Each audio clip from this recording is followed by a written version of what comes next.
नमस्कार दोस्तों, आप सभी का लॉ सीखो के दैनिक समाचार विश्लेषण में। चलिए आज के आर्टिकल्स देखते हैं। आज का जो हमारा पहला आर्टिकल है, ये हाल ही में जो सुप्रीम कोर्ट के द्वारा एक कमेंट आया हुआ था उसके बारे में बात करता है कि कैसे जो शादी करना है ये एक जरिया नहीं हो सकता जिससे आप रेप जैसे ऑफेंसेस से बच सकते हैं।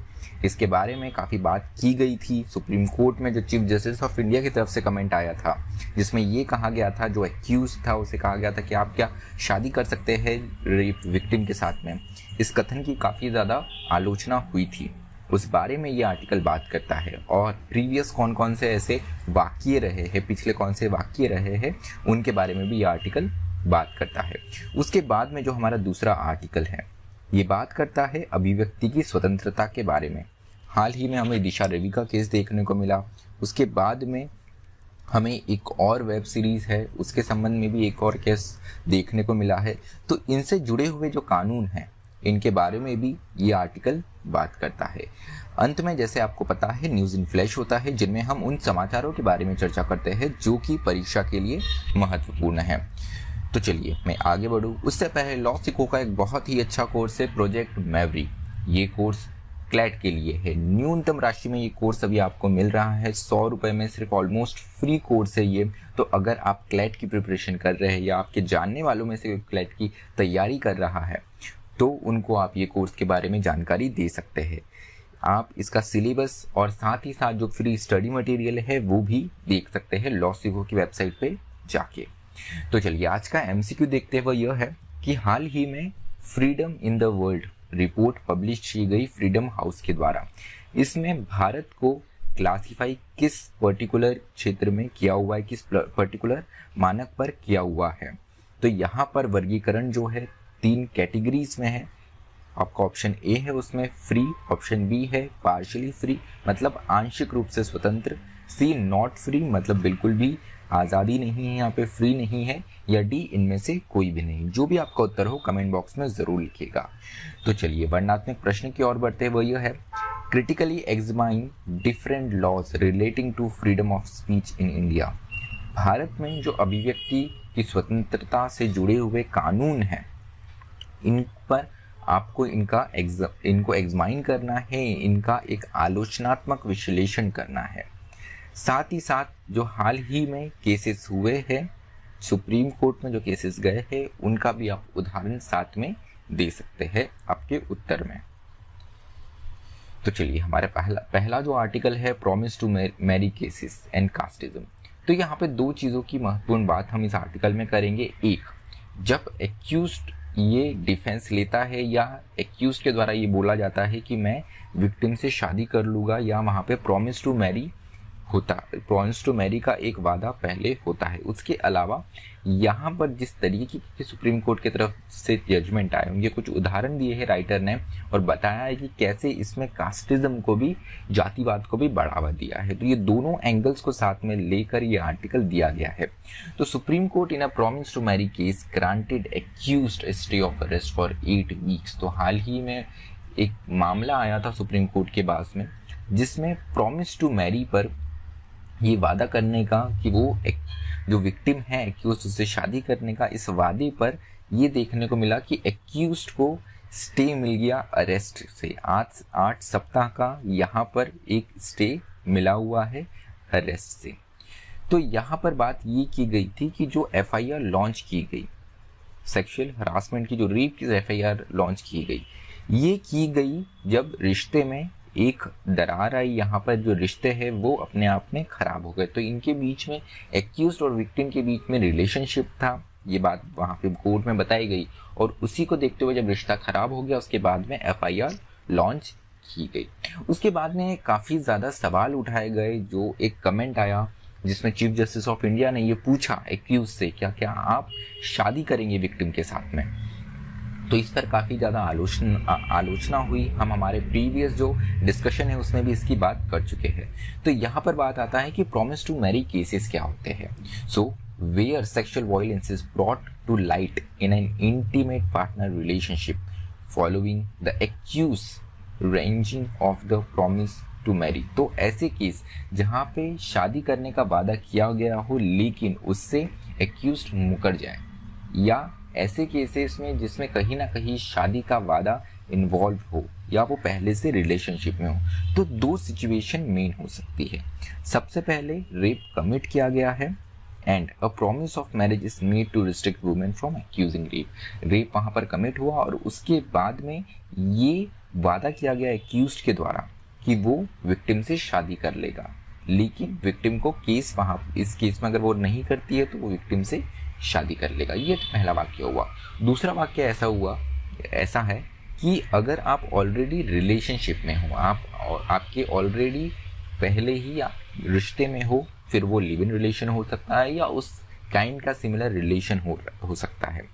और यहाँ पर ये अगर प्रॉमिस किया जाए पहले कि हाँ हम आगे चल के शादी करने वाले हैं या हमारा रिलेशनशिप आगे बढ़ने वाला है, उसको देखते हुए उस प्रॉमिस के दम पर ये कंसेंट लिया जाए, यहाँ पर हामी ली जाए फॉर सेक्सुअल इंटरकोर्स, तो ये दूसरा वाक्य हुआ। तो यहाँ पर ज्यूरिस्प्रूडेंस डिस्कस करी है जिसमें इस पॉइंट को लेते हुए जो एक कास्टिज्म है ये भी पॉइंट राइटर ने रेज करा है। तो सुप्रीम कोर्ट ने उदयवती स्टेट ऑफ कर्नाटका के केस में यहाँ पर बताया हुआ था कि 19 ईयर ओल्ड जो विक्टिम थी उन्होंने एक्यूजेशन लगाया यहाँ पर एक्यूज्ड के ऊपर कि वो पहले से ही रिलेशनशिप में थे। यहाँ पर उनसे वादा किया गया कि जो एक्यूज्ड है वो शादी करेगा, लेकिन बाद में वो मुकर जाता है, बाद में वो शादी नहीं करती। और यहाँ पर जो विक्टिम है वो 19 ईयर प्रेग्नेंट रहती, वो प्रेग्नेंट भी साथ में हो जाती है।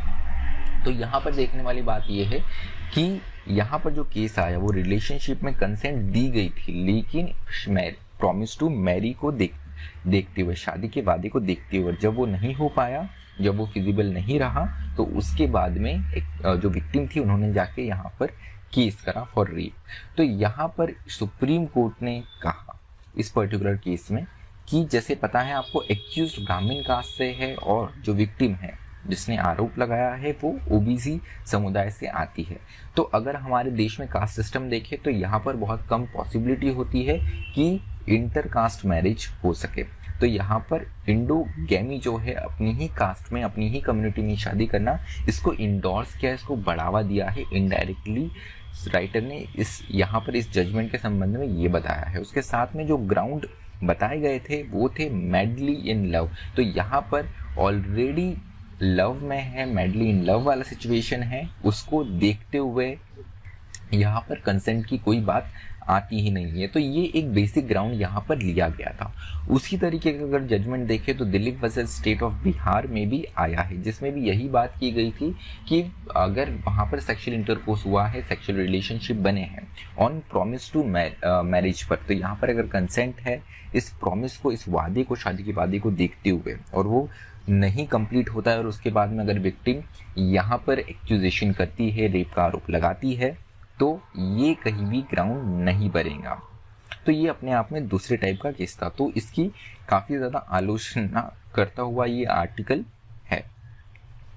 तो चलिए उसके साथ में अगर हम एक और महत्वपूर्ण बिंदु पे अगर हम देखें तो भारत में एज ऑफ कंसेंट और एज ऑफ मैरिज जो है ये 18 वर्ष है, लेकिन इसका एक एक्सेप्शन है सेक्शन 375(2) ऑफ आईपीसी में, जिसमें ये क्लियर किया गया है कि husband of rape charges for sex with his wife if she was about 15।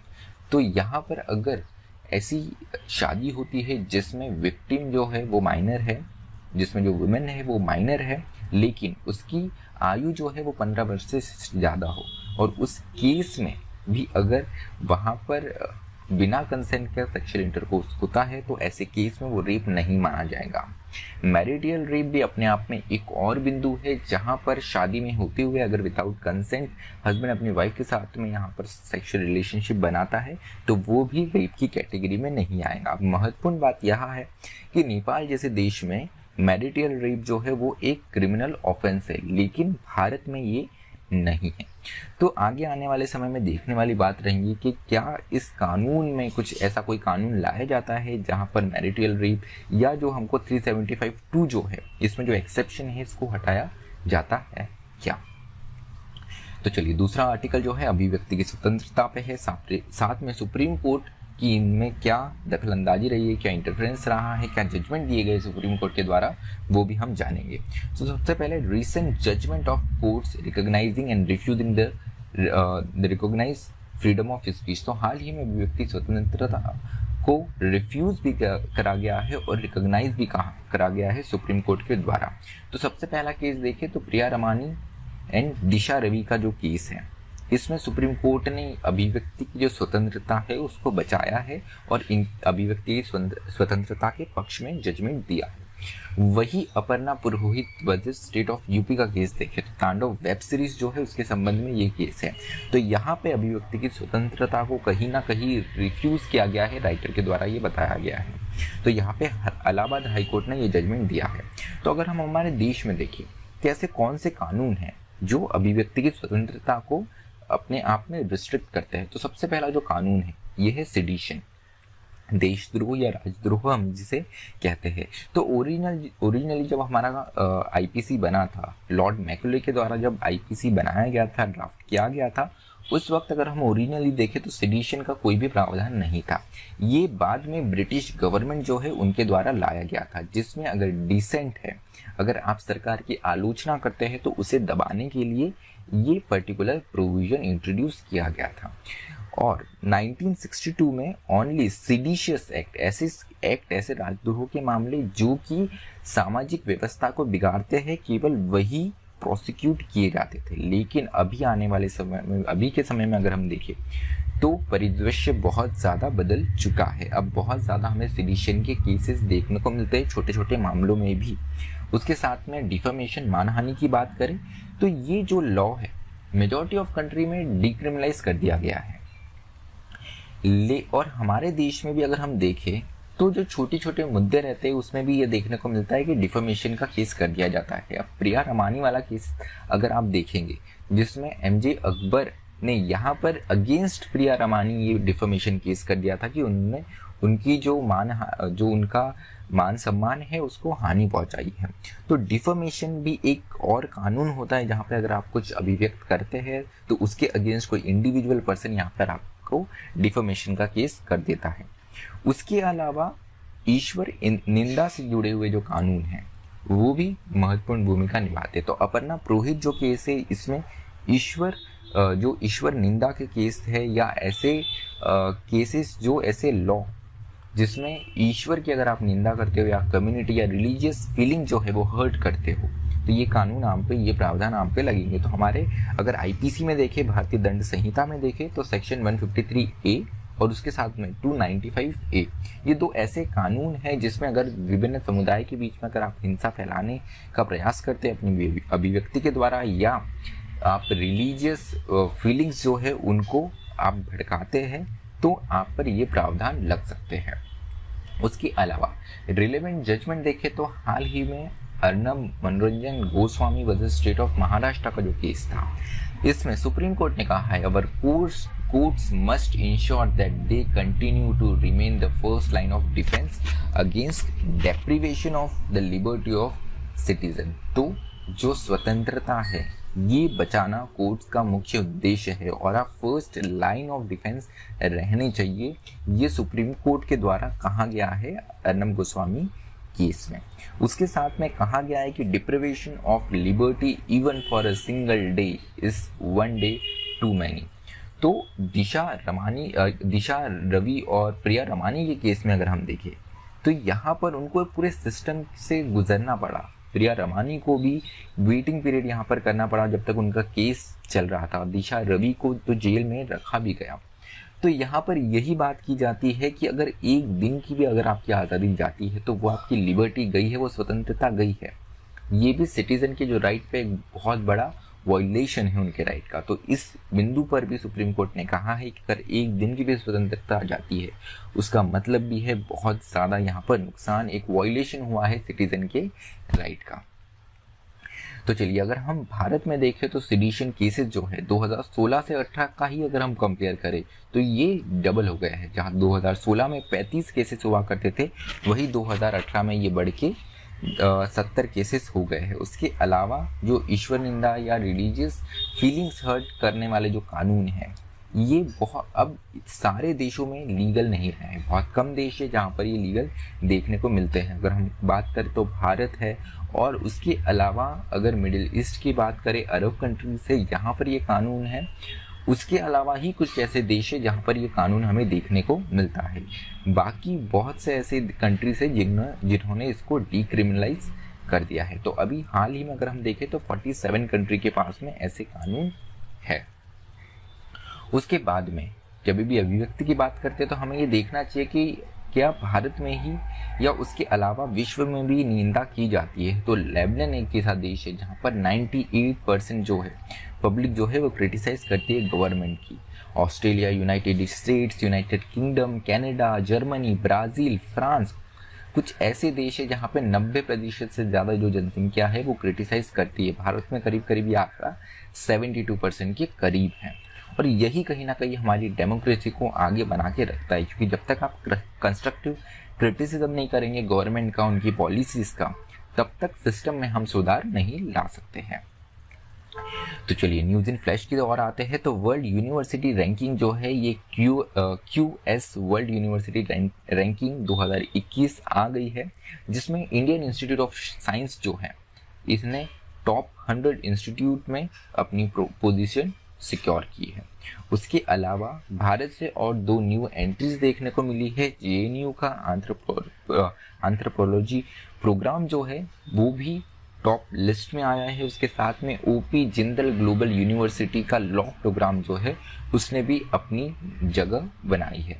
उसके अलावा ईज ऑफ लिविंग इंडेक्स जो है 2020 का, उसकी भी लिस्ट आई है, जिसमें बेंगलोर और शिमला जो है अपने अपने क्षेत्रों में 1 मिलियन से ज़्यादा पॉपुलेशन में बेंगलोर नंबर 1 आया है, वही 1 मिलियन से कम पॉपुलेशन में शिमला नंबर 1 आया है।